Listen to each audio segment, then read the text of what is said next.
tuan-tuan berdasi bagus, berkemeja lipat. Orang begini kan keki. Ibadahnya rajin, kaya. Nih yang kayak begini susah digodain. Kalau ibadahnya rajin, miskin, kali bisa disogok. Sini imannya mantap, ibadahnya rajin, kaya, nabi lagi. Oh, tapi namanya iblis nggak kurang akal. Laporan, Tuhan, kenapa Les? Ya ini bahasa saya, bahasa Qurannya sih nggak gitu. Itu hambamu yang namanya Ayub, dia rajin ibadah cuma karena dikasih kaya aja. Coba kasih miskin dia, berhenti dia sembahyang. Ah, kamu bisa aja. Saya tahu Ayub itu hambaku yang ikhlas. Saya buktiin Tuhan, silahkan. Dibuktiin lah, iblis turun ke alamin. Yang mula-mula dia lakukan, dia rusak sawah ladang Nabi Ayub. Dia binasakan binatang ternak Nabi Ayub. Sehingga dalam waktu singkat, jatuhlah Nabi Ayub dari orang paling kaya jadi orang paling miskin. Beliau masih ibadah di mihrab dalam masjid. Datang iblis. Saudara Ayub, ya, lagi ngapain? Ibadah. Nyembah Allah, nyembah Allah. Oh, percuma. Kenapa? Tuhan yang ente sembah nih, dia udah bikin miskin ente. Sawah ladang ente hancur lebur, binatang ternak binasa. Sekarang ente jadi orang paling miskin. Ngapain nyembah Tuhan kayak begitu? Tekor. Udah berhenti dah ibadah, berhenti ibadah. Ini iblis sama Tuhan laporannya lain, yang dikerjakan kepada Nabi Ayub juga lain. Benar begitu iblis kata Nabi Ayub? Iya, sawah ladang saya habis, buras. Binatang ternak saya binasa, binasa. Saya miskin, bangpak. Apa jawab Nabi Ayub? Bukan innalillahi, ini hebat. Alhamdulillahillazi a'tani wa akhza minni. Segala puji bagi Allah yang telah memberikan harta kepada saya dan sekarang mengambilnya lagi. Alhamdulillah. Allah yang ngasih, Allah yang ambil. Itu mah urusan Allah. Iblis cuman ibadah jalan terus, sujud lagi Nabi Ayub. Iblis seleher gondok banget. Dasar Nabi nggak mempan dia apa-apain. Miskin malah alhamdulillah. Allah yang ngasih, Allah yang ngambil. Jadi kalau kita tidak komit, kita tidak terikat kepada kaya, miskin, senang, susah, apa yang bisa bikin kita susah? Jadikan kekayaan, kemiskinan, jadikan senang, susah sebagai anak buah yang bisa kita atur.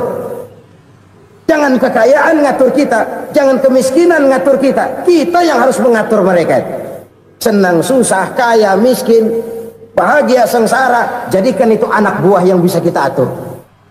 Kalau sekarang kita kaya, lain saat boleh jadi kita miskin, semiskin-miskinnya. Allah yang ngasih, Allah yang ngambil. Tenaga mana yang bisa menghalangi? Ibadah jalan terus. Iblis makin gondok. Dasar Nabi loh. Akhirnya apa? Nabi Ayub dikerjain, diberikan penyakit. Demikian fatal penyakitnya. Bayangin, udah miskin sakit. Masya Allah. Miskin sakit. Sakitnya nggak lama, kira-kira 16 tahun. Istrinya 3, 2 mental minta ceraiin. Ngerawatin laki bengek begini. Senang belum tentu, susah udah pasti nih. Cerai aja, cerai dah. Cerai. Tinggal satu Siti Rahmah yang setia menemani beliau. Sesetia-setianya hati perempuan. Satu saat Siti Rahmah bilang, "Bang, iya, abang kan Nabi bang. Lalu namanya Nabi kan doanya jarang meleset bang. Maksud kamu minta kenapa sih sama Tuhan biar abang sembuh baik dah bang?" Siti Rahmah, iya. Saya sakit berapa tahun sih dah? 16 tahun bang. Sebelum ini saya sehat berapa tahun? Ya kira-kira 60 tahun bang. Nah coba ente banding-bandingin Rahmah. Saya dikasih sehat 60 tahun, dikasih sakit 16 tahun. Sudah nggak sabar mau doa kepada Allah minta sembuh. Saya malu kepada Allah. diuji dengan yang luar biasa seperti ini, tidak mengganggu stabilitas kehambaannya. Dia tetap menghamba kepada Allah Subhanahu wa ta'ala.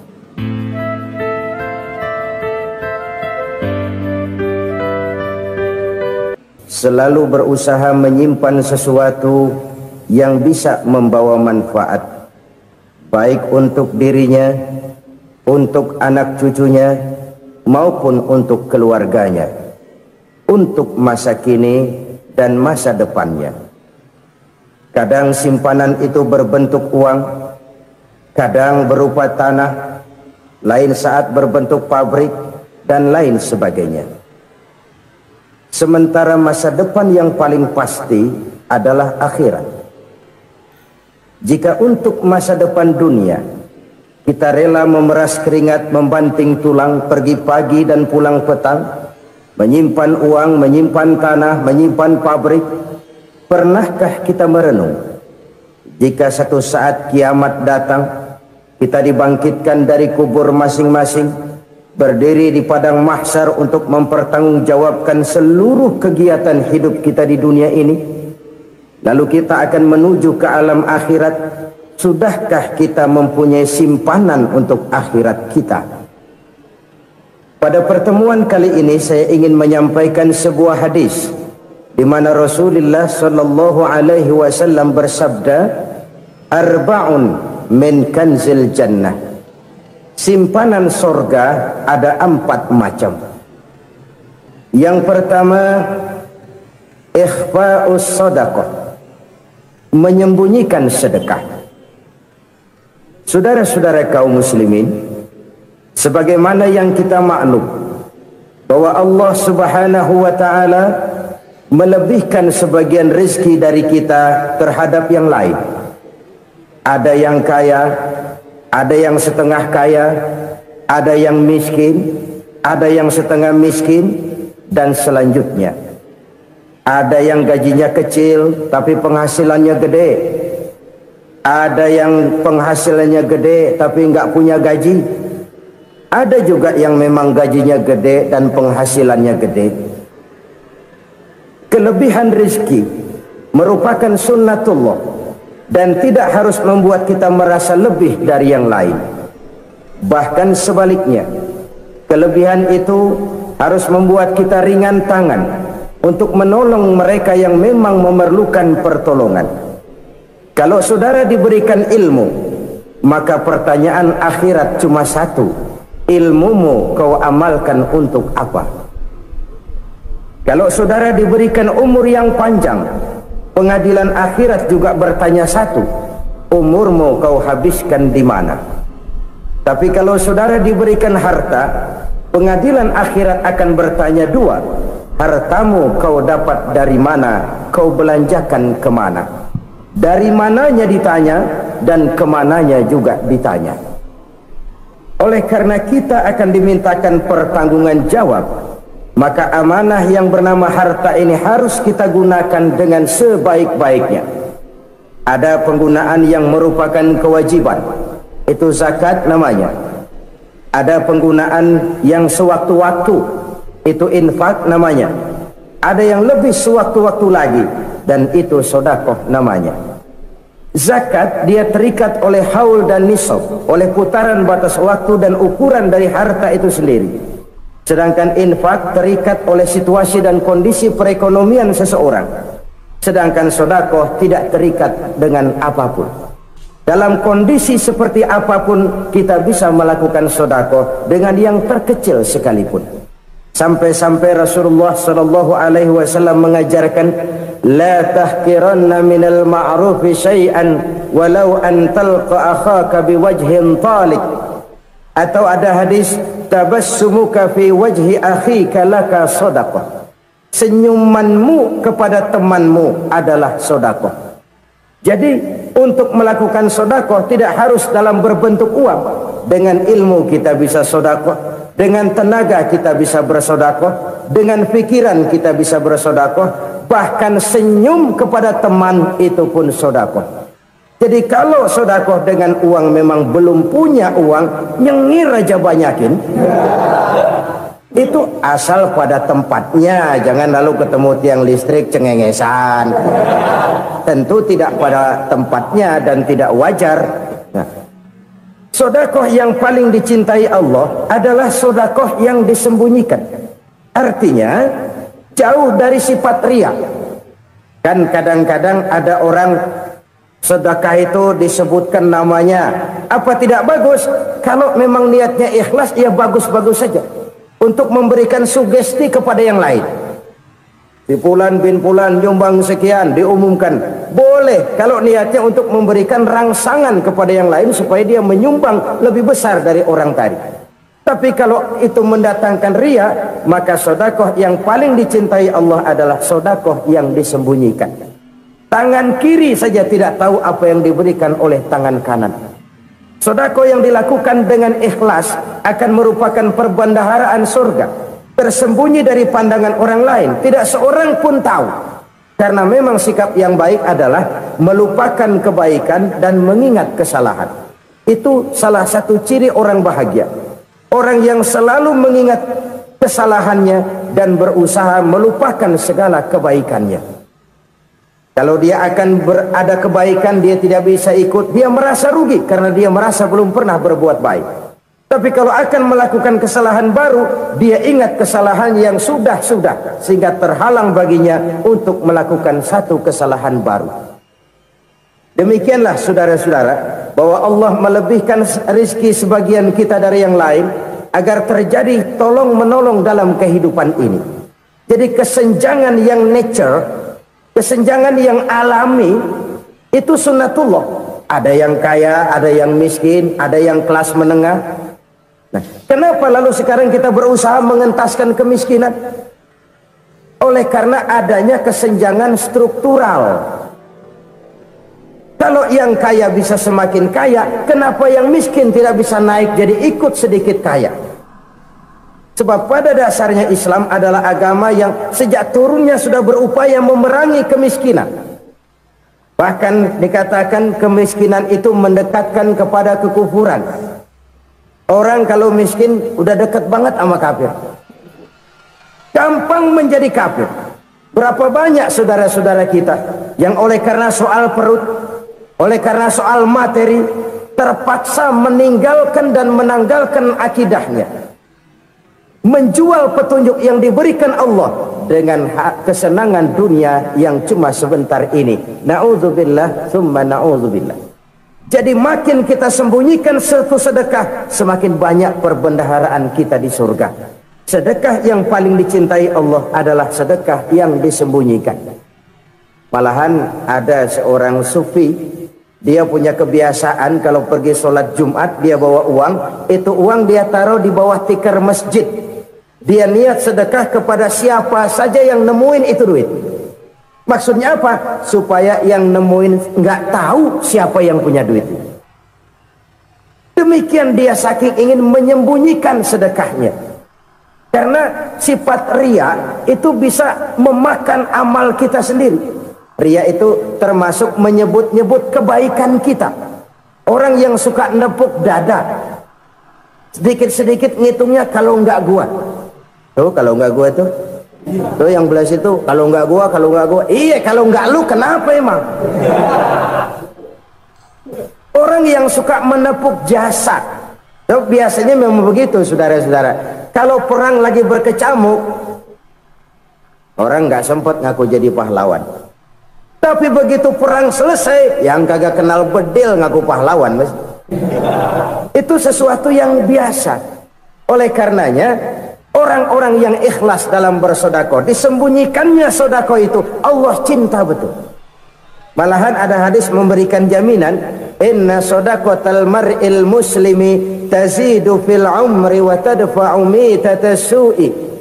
Sesungguhnya sedekahnya seorang mukmin tazidu fil umri, bisa menambah umur panjang, wa tadfa'u mitatas su'i, dan menyelamatkan manusia dari mati secara su'ul khatimah. Jadi siapa yang kepengen panjang umur, banyaklah sedekah. Yang bosan hidup, pelit terus. Sedekah menambah panjang umur dan menyelamatkan manusia dari mati secara su'ul khatimah. Pak, katanya umur itu nggak bisa ditambah, nggak bisa dikurangin. Kapan? Kalau ajal sudah datang. Fa idza jaa ajaluhum la yastakhiruna sa'atan wa la yastaqdimun. Kalau ajal datang tidak bisa dimajukan, tidak bisa dimundurkan. Itu kalau ajal sudah datang. Tidak bisa lagi umur ditambah dikurangi, sudah datang. Tapi kalau belum datang, itu kan haknya Allah.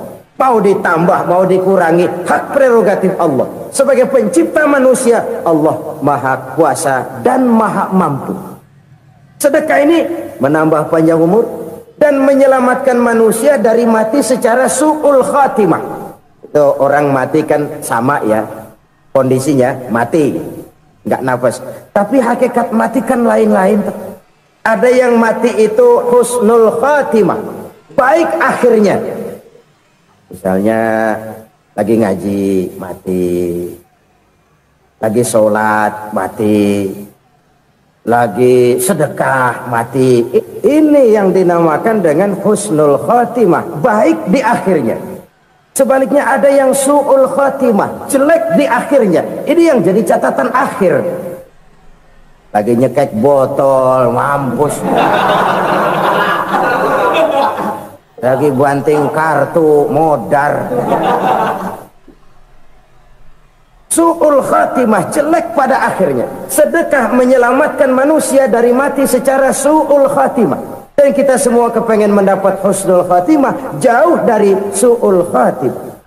Oleh sebab itu yang bisa menyelamatkan kita dari penyakit itu antara lain adalah sedekah yang disembunyikan, yang dikerjakan dengan ikhlas karena Allah. Tidak karena kepengen dipuji orang, tidak karena ingin dikatakan orang pemurah. Sebab orang dermawan itu orang yang memberi tanpa harus diminta. Kalau masih harus diminta, ya belum dermawan namanya. Masih harus diminta. Kalau nggak diminta, ya tulus, lolos, polos. Saudara-saudara kaum muslimin rahimakumullah, harta adalah amanat dan akan kita pertanggungjawabkan. Allah melebihkan rizki sebagian kita dari yang lain agar kita saling tolong menolong, bantu membantu. Nabi janjikan, siapa yang meringankan beban saudaranya muslim di dunia, Allah akan meringankan bebannya di akhirat nanti. Sebuah jaminan dari baginda Nabi. Si orang yang kita bantu barangkali tidak bisa membalas, Allah yang akan membalas lewat jalan lain yang tidak pernah kita sangka-sangka. Ada orang tanya, Pak, ini ada orang nyumbang masjid sambil marah-marah, bagaimana? Saya bilang sumbangannya aja ambil, marahnya jangan. Marahnya jangan diambil, itu urusan dia. Saudara-saudara kaum muslimin rahimakumullah, umat Islam ini kan umat yang punya potensi besar. Kadang kita merenung, kenapa kadang-kadang pembangunan masjid kok lambat sekali? Kalau hotel hari ini peletakan pertama, bulan depan peresmian. Supermarket hari ini peletakan batu pertama, minggu depan peresmian. Tapi kalau sudah yang namanya masjid, kadang-kadang peletakan batu pertama sekaligus jadi batu terakhir. 3 tahun, 4 tahun, campur nebar jalak di jalanan, duit dijaring kayak ikan sepat. Apa tidak ada orang Islam yang kaya? Banyak. Apa tidak ada pengusaha muslim yang jadi konglomerat? Ada. Lalu yang belum banyak itu yang komit terhadap nilai-nilai agamanya. Akhirnya kita jatuh jadi umat yang lemah. Belum ada pengusaha konglomerat muslim buka pabrik supermi cap beduk misalnya umpamanya atau pabrik kecap cap sorban supaya identitas keislamannya sedikit kelihatan. Kita jatuh jadi umat yang lemah karena potensi tidak terinventarisir dengan baik. Kita ini ibarat kompor yang cuma matengin nasi orang lain. Potensi kita dimanfaatkan oleh orang lain. Ukhuwah Islamiyah kita baru terbatas kepada silaturahmi. Ukhuwah di bidang ekonomi kita lemah, ukhuwah di bidang kebudayaan kita lemah, apalagi ukhuwah di bidang politik kita lebih rapuh lagi. Padahal ukhuwah itu adalah totalitas kehidupan manusia, menyangkut ipolek sosbud. memerlukan nilai-nilai ukhuwah. Jadi oleh karena itu mari kita menyadari di dalam harta kita, walaupun kita yang cari pergi pagi pulang sore peras keringat banting tulang, di sana ada harta anak yatim, di sana ada hak masjid, di sana ada hak pesantren, di sana ada hak jihad. Berbahagialah seseorang apabila dia oleh Allah dijadikan keran itu menyimpan air, tapi tidak untuk dirinya, tapi disalurkannya kepada mereka yang memang memerlukannya. Saudara-saudara kaum muslimin rahimakumullah, ini yang pertama. Jadi perbendaharaan surga adalah menyembunyikan sedekah. Orang lain nggak tahu, kita pun nggak pernah ngitung-ngitung. Kita anggap lewat begitu saja, padahal itu deposit akhirat. Satu. Yang kedua, perbendaharaan surga itu apa? Wa kitmanul musibah, menyembunyikan kesulitan. Kadang orang takut menghadapi kesulitan, tapi makin kita merenung, hidup ini kan sebenarnya urusan. Takut sama urusan, ya jangan hidup. Tandanya orang hidup itu kalau punya urusan. Urusan melupakan problem, problem sering menimbulkan kesulitan. Kesulitan bukan untuk ditakuti, tapi untuk diatasi dan dicarikan jalan keluarnya. Siapa sih orangnya yang nggak pernah sulit-sulit? Makin tinggi status sosialnya, makin gede urusannya. Makin tinggi kualitas imannya, makin berat tingkat kesulitannya. Cuma memang yang namanya enak itu seperti pelangi. Biang lala itu nggak pernah di atas kepala kita, di atas kepala orang melulu. Lo sih enak lo, kata kita. Dia juga bilang yang enak kan lo. Pelangi itu nggak pernah di atas kepala kita. Kata tukang beca, aduh enak ya naik Mercy. Kata tukang beca, apa yang di dalam mobil Mercy? Aduh enak bener tukang beca, di jok ngeringkuk ngorok pules bener. Saya kamar pakai AC sejuk, tempat tidur sutra empuk, alga spring bed, kulak kulik nggak bisa pules kalau belum minum Valium, belum tidur. Enak bener tukang beca, di jok ngorok nggak tahu wetan kulon.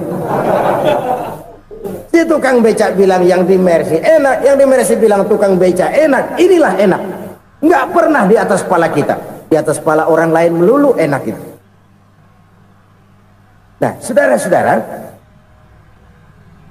yang merupakan perbendaharaan surga itu orang yang bisa menyembunyikan kesulitan, baik pribadi ataupun rumah tangga. Nih terutama rumah tangga yang jadi soalnya. Kadang-kadang kita ini kalau senang, sebaliknya kalau senang kita diam, kalem aja, cuek. Banyak banget duit kita bawaan, diam aja udah. Malah ketemu orang takut. Tapi begitu susah, sekampung tahu. Padahal Nabi mengajarkan perbendaharaan surga itu menyembunyikan musibah, menyembunyikan kesulitan. Kalau enak, cerita sama orang-orang. Kalau nggak enak, rasain sendiri, tekan sendiri, atasin sendiri. Kita kan sebaliknya, senang kita diam, asal lagi susah, paling tidak kita nyari teman buat cerita kesusahan. Siapa orangnya yang nggak pernah susah? Cuma soalnya bagaimana kita mengatasi kesusahan itu sendiri. Begitu juga misalnya kalau orang sudah berumah tangga, itu orang tuanya harus menjadi tempat dia cerita yang enak-enak saja. Yang nggak enak rasain berdua, selesaikan berdua, atasin berdua. Jangan dibalik. Asal senang diam, giliran susah aja. Maknya laporan. Terbalik. Bisa menjaga security informasi. Maka nama bayam keluar diem, malah seluitan. Enak amat lo makan daging ayam. Security informasi. Saudara-saudara kaum muslimin rahimakumullah, ujian yang terberat itu yang pernah diberikan kepada para nabi, para rasul, para aulia, para ulama. Makin tinggi keimanan, makin berat bentuk kesulitan. Ayo saya kemukakan satu contoh saja. Ada seorang nabi yang kaya, nabi kaya, namanya Nabi Ayub. Iblis kalau orang begini kan keki, ibadahnya rajin, kaya, nih yang kayak begini susah digodain. Kalau ibadahnya rajin, miskin, kali bisa disogok. Sini imannya mantap, ibadahnya rajin, kaya, nabi lagi. Oh, tapi namanya iblis, nggak kurang akal. Laporan, Tuhan, kenapa Les? Ya ini bahasa saya, bahasa Qurannya sih nggak gitu. Itu hambamu yang namanya Ayub, dia rajin ibadah cuma karena dikasih kaya aja. Coba kasih miskin dia, berhenti dia sembahyang. Ah, kamu bisa aja. Saya tahu Ayub itu hambaku yang ikhlas. Saya buktiin Tuhan, silahkan. Dibuktiin lah, iblis turun ke alam ini. Yang mula-mula dia lakukan, dia rusak sawah ladang Nabi Ayub. Dia binasakan binatang ternak Nabi Ayub. Sehingga dalam waktu singkat, jatuhlah Nabi Ayub dari orang paling kaya jadi orang paling miskin. Beliau masih ibadah di mihrab dalam masjid. Datang iblis. Saudara Ayub, ya. Lagi ngapain? Ibadah. Nyembah Allah, nyembah Allah. Oh, percuma. Kenapa? Tuhan yang ente sembah nih, dia udah bikin miskin ente. Sawah ladang ente hancur lebur, binatang ternak binasa. Sekarang ente jadi orang paling miskin. Ngapain nyembah Tuhan kayak begitu? Tekor. Udah berhenti dah ibadah, berhenti ibadah. Ini iblis sama Tuhan laporannya lain, yang dikerjakan kepada Nabi Ayub juga lain. Benar begitu iblis kata Nabi Ayub? Iya, sawah ladang saya habis, buras. Binatang ternak saya binasa, binasa. Saya miskin, bangpak. Apa jawab Nabi Ayub? Bukan innalillahi, ini hebat. Alhamdulillahillazi a'tani wa akhza minni. Segala puji bagi Allah yang telah memberikan harta kepada saya dan sekarang mengambilnya lagi. Alhamdulillah. Allah yang ngasih, Allah yang ambil. Itu mah urusan Allah. Iblis cuman ibadah jalan terus, sujud lagi Nabi Ayub. Iblis seleher gondok banget. Dasar Nabi nggak mempan dia apa-apain. Miskin malah alhamdulillah. Allah yang ngasih, Allah yang ambil. Jadi kalau kita tidak komit, kita tidak terikat kepada kaya, miskin, senang, susah, apa yang bisa bikin kita susah? Jadikan kekayaan, kemiskinan, jadikan senang, susah sebagai anak buah yang bisa kita atur. Jangan kekayaan ngatur kita, jangan kemiskinan ngatur kita. Kita yang harus mengatur mereka. Senang, susah, kaya, miskin, bahagia, sengsara, jadikan itu anak buah yang bisa kita atur. Kalau sekarang kita kaya, lain saat boleh jadi kita miskin, semiskin-miskinnya. Allah yang ngasih, Allah yang ambil. Tenaga mana yang bisa menghalangi? Ibadah jalan terus. Iblis makin gondok. Dasar Nabi loh. Akhirnya apa? Nabi Ayub dikerjain, diberikan penyakit. Demikian fatal penyakitnya.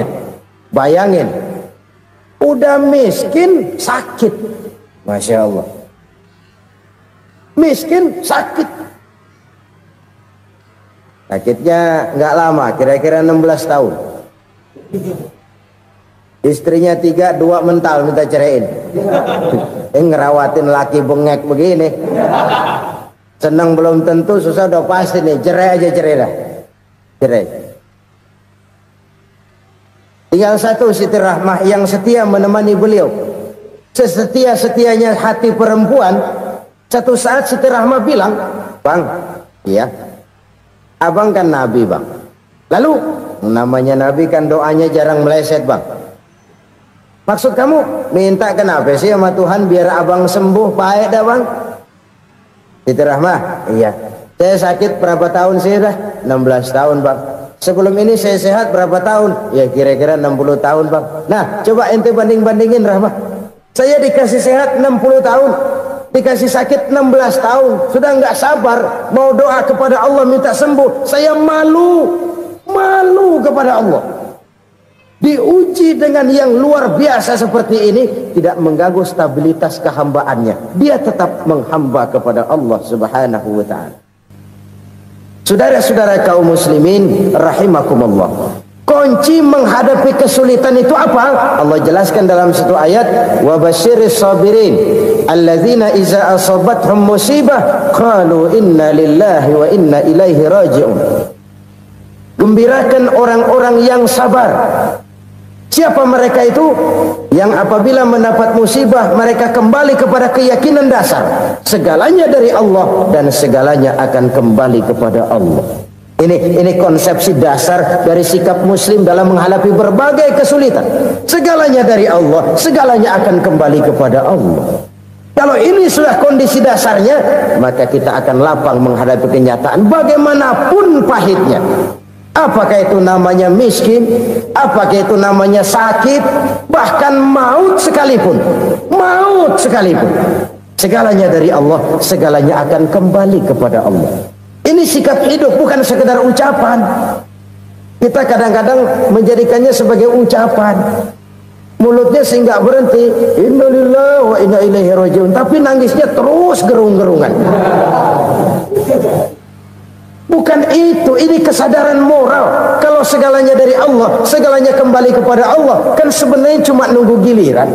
Hari ini saya nyembayangin dia, entah hari apa saya disembayangin orang. Hari ini saya antar dia ke kubur, entah hari apa orang nganterin saya ke kubur. Hari ini saya tahlilkan dia, entah nanti kapan orang tahlilkan saya. Segalanya dari Allah, segalanya akan kembali juga kepada Allah. Oleh sebab itu saudara-saudara, kesulitan bukan untuk ditakuti. Kesulitan justru untuk diatasi, dicarikan jalan keluarnya. Dan tidak ada orang yang tidak pernah mendapat kesulitan. Tidak ada. Semakin tinggi status sosial, semakin tinggi kualitas keimanan, semakin besar juga tingkat kesulitan. Hanya saja bagaimana cara kita mengatasinya. Dan Al-Quran menyatakan, inna ma'al usri yusra. Di balik kesulitan itu pasti ada kemudahan. Roda itu berputar. Karena itu Rasulullah sallallahu alaihi wasallam mengingatkan kepada kita, ta'arraf ilallahi fir raha ya'rifka fis syiddah. Ingatlah kepada Allah di waktu kamu senang, supaya Allah ingat kepada kamu di waktu kamu susah. Kalau waktu senang kita ingat kepada Allah, kita susah, Allah tidak akan meninggalkan kita. Tapi kalau waktu senang kita jauh dari Allah, sujud tidak sempat, dengan masjid jauh, ketika senang kita lupakan Allah. Nanti begitu kita susah, Allah lupakan kita, dan itu menyakitkan. Oleh karena itu orang-orang tua kita dulu bilang, kalau lagi sehat ingat-ingat lu bakal sakit nanti. Kalau lagi kaya ingat-ingat satu saat kita bakal jatuh miskin. Bahkan kalau lagi muda ingat-ingat kita bakal tua. Dan yang terpenting, kalau lagi hidup ingat-ingat kita bakal mati. Saudara-saudara kaum muslimin rahimakumullah. Jadi yang kedua yang merupakan perbendaharaan surga, menyembunyikan musibah. Saudara-saudara kaum muslimin rahimakumullah. Hal ketiga yang merupakan perbendaharaan surga adalah wasilatur rahmi. Orang yang suka bersilaturahmi.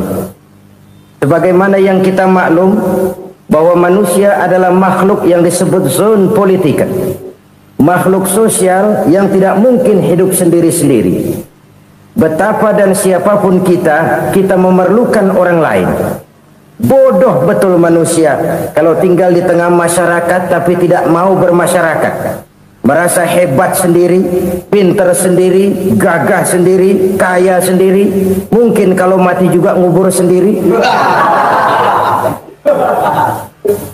Jangankan kita di sini, di sorga saja Nabi Adam waktu sendirian bengong melulu, mondar mandir.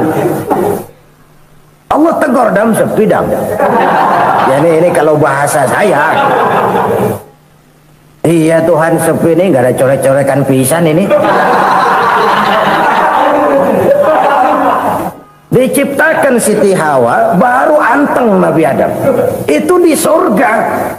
Cobalah. Umpamanya saudara tinggal di Jakarta nih. Kayak bener. Apaan aja di Jakarta punya saudara deh. Jembatan Semanggi ambil, Monas buntel bawa pulang, hotel-hotel ambil semua. Cuman tinggal di Jakarta sendirian, apa enaknya? Betapa dan siapapun kita perlu orang lain.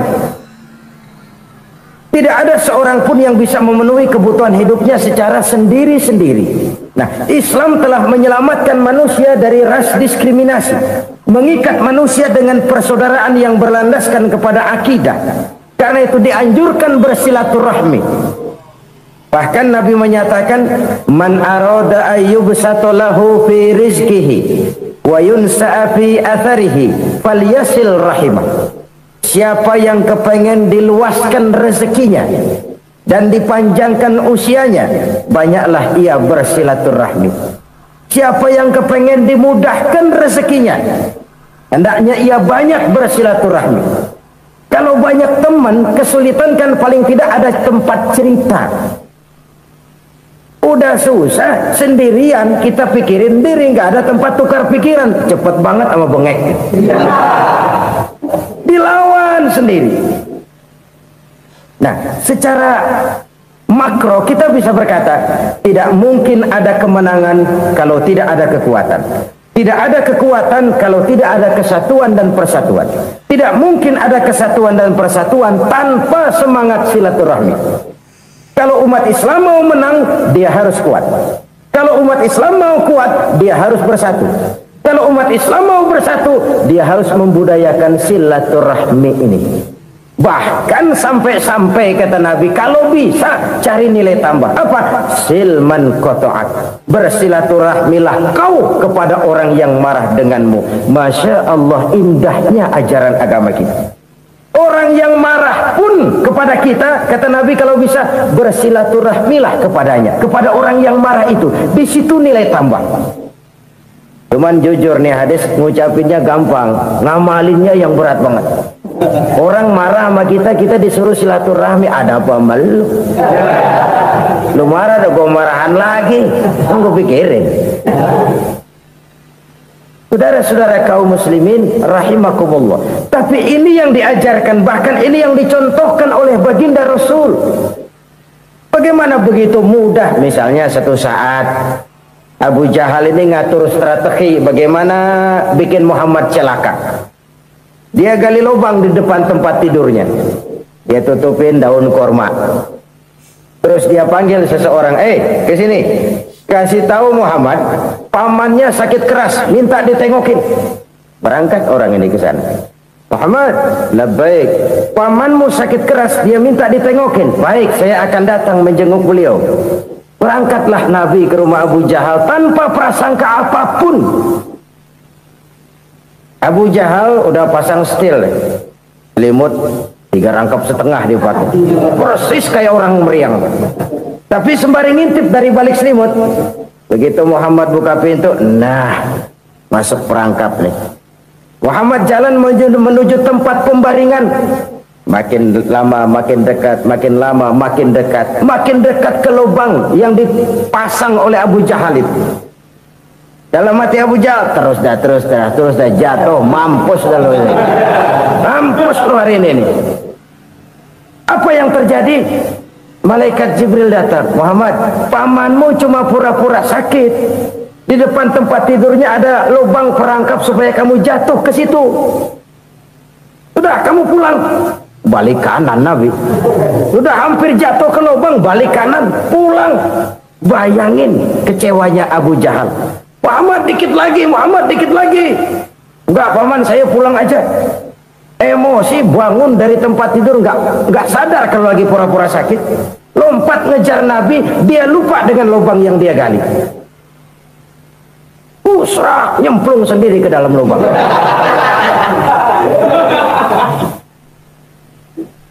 Nabi terus berlalu. Ini terjadi keanehan. Jatuh ke lubang yang dia gali itu sebenarnya nggak terlalu dalam ya, antara 3-4 meteran lah. Tolong, saya jatuh ke lubang ini. Datanglah pelayan-pelayannya itu. Angkat saya dari sini. Oh, yang ngulurin tambang. Satu gulung, belum juga nyampe itu tambah. Kurang, beli lagi ke warung. Sambung, ulur lagi, nggak juga bisa sampai.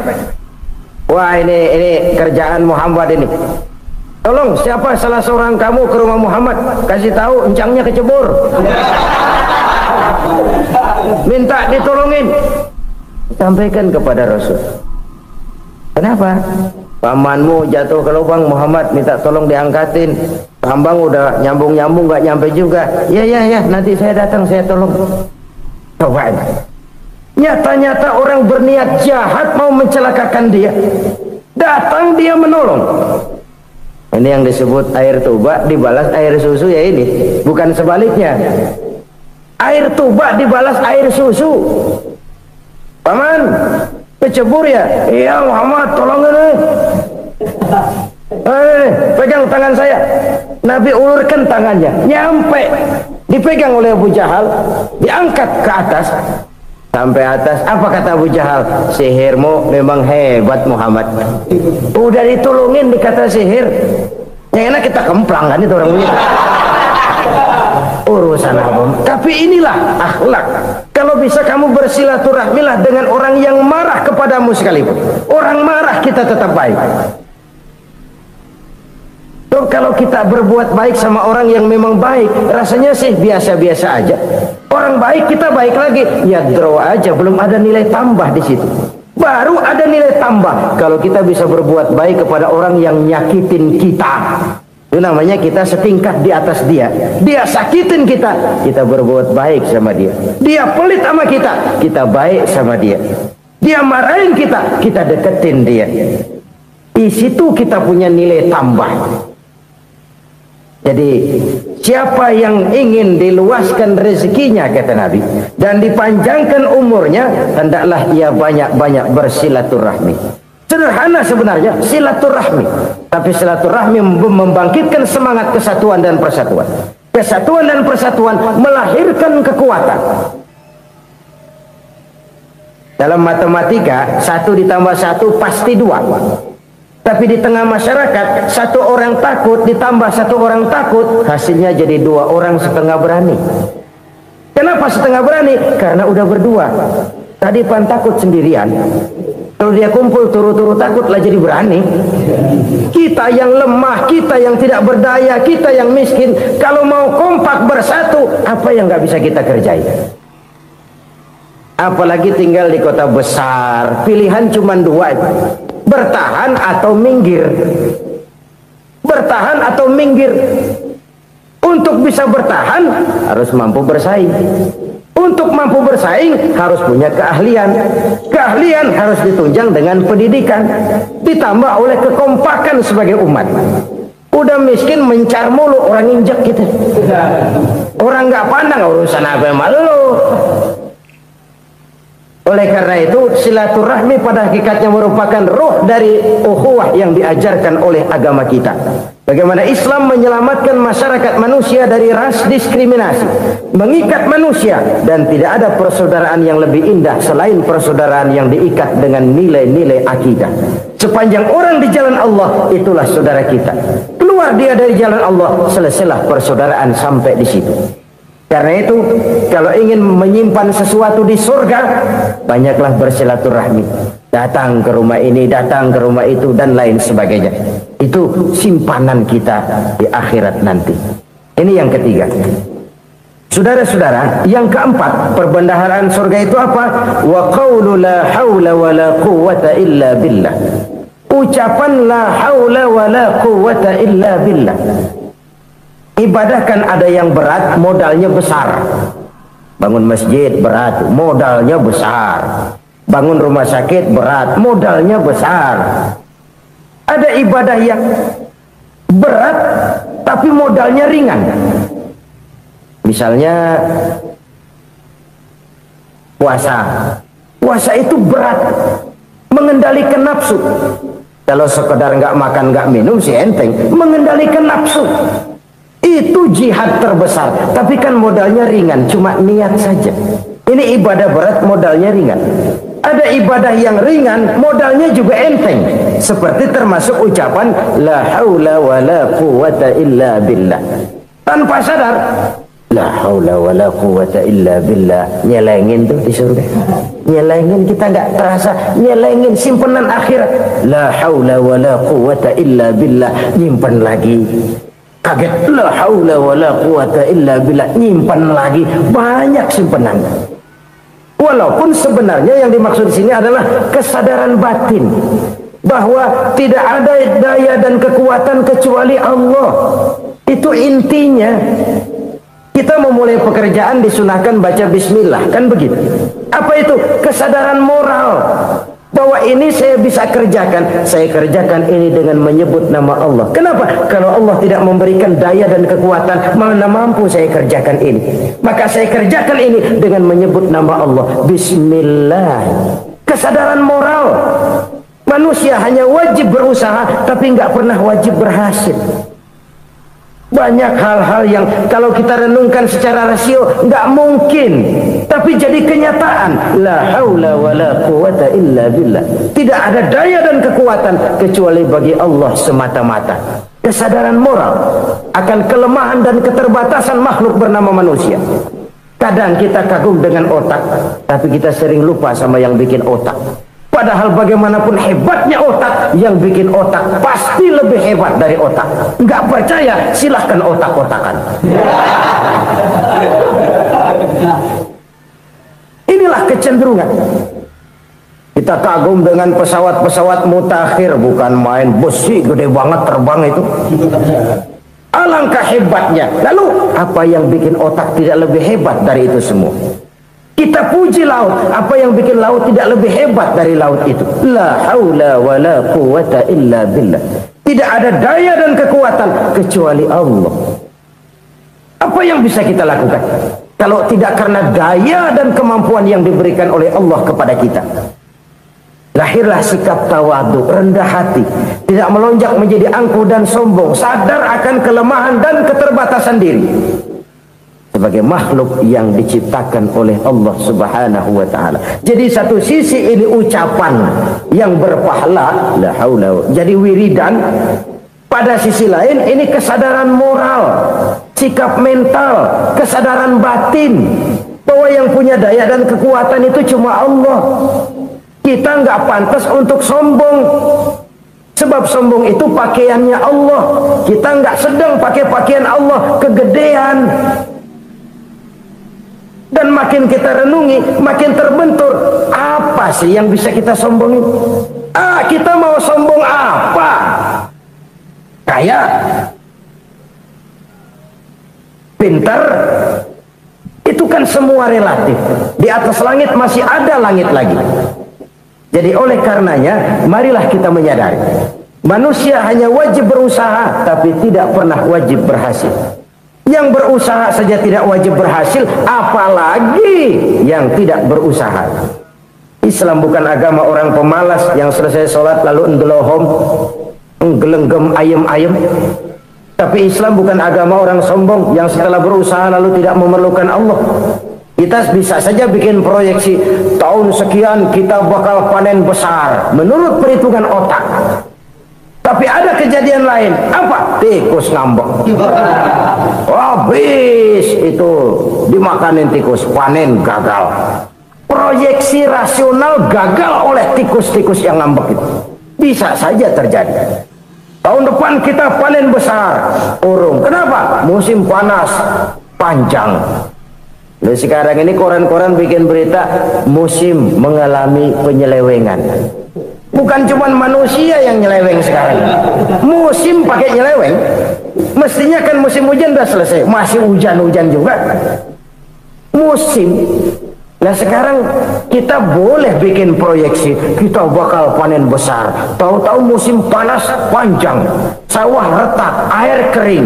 Cari teknokrat yang paling botak, suruh pendekin tuh musim panas. La haula wala quwata illa billah. Inilah kesadaran moral. Saudara, saya teringat satu saat ada seorang konglomerat. Umurnya ya kira-kira 70-an. Satu saat dia ditanya oleh wartawan, "Pak, umur Bapak berapa sih?" "Ya paling 10 tahun." 10 tahun? 10 tahun? Anak Bapak berapa orang? Satu. Satu saja? Satu. Harta Bapak berapa? Ya paling-paling bangsa 7 juta kali. 7 juta? Iya. Pak, kenapa Bapak bohongi saya? Bapak punya buku biografi, koran-koran, majalah-majalah banyak memuat cerita riwayat hidup Bapak. Saya tahu umur Bapak 70. Kenapa bilang cuma 7 tahun? Saya tahu anak Bapak 8. Kenapa cuma bilang 1?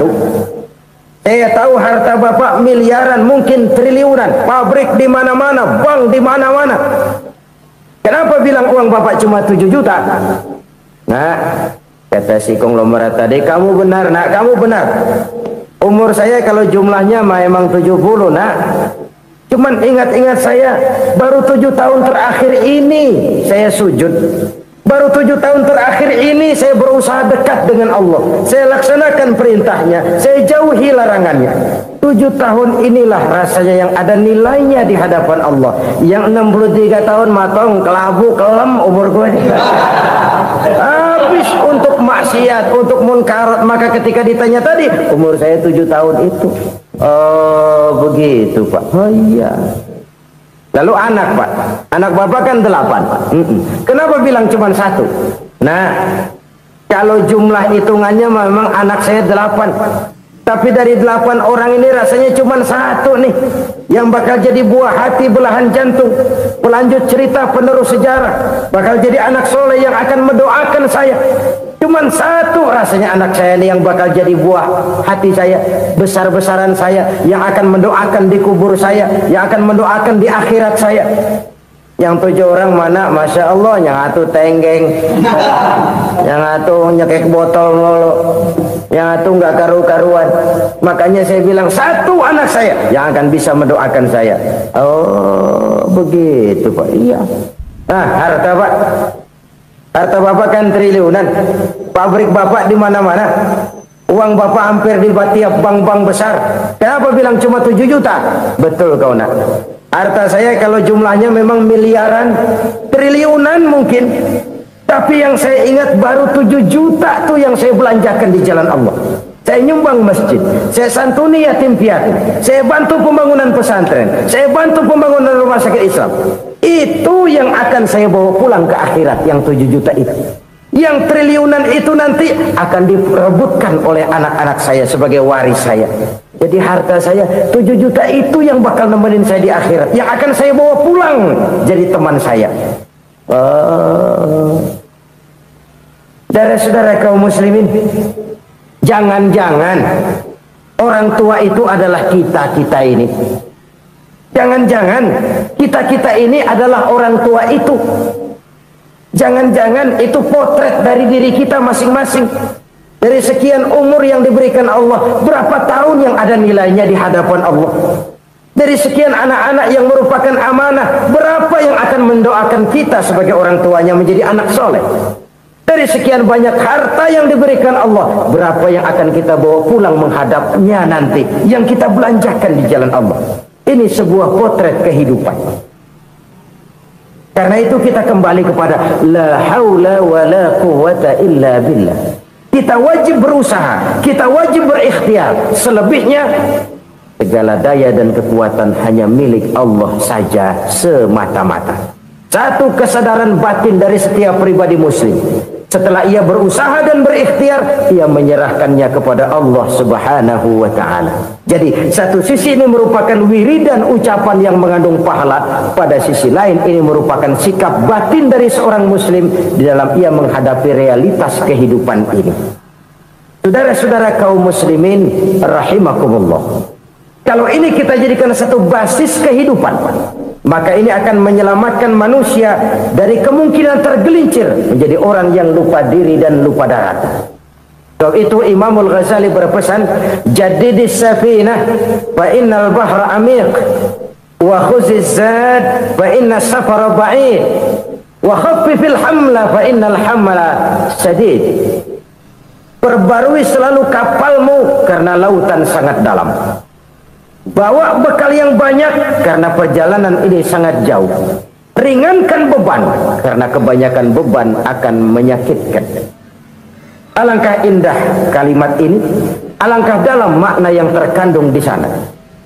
Perbarui selalu kapalmu karena lautan sangat dalam. Apa artinya ini? Jaga mentalmu baik-baik. Pelihara imanmu baik-baik karena hidup penuh cobaan seperti lautan. Kita kalau berlayar di lautan kan kadang-kadang tenang, angin bertiup sepoi-sepoi basah.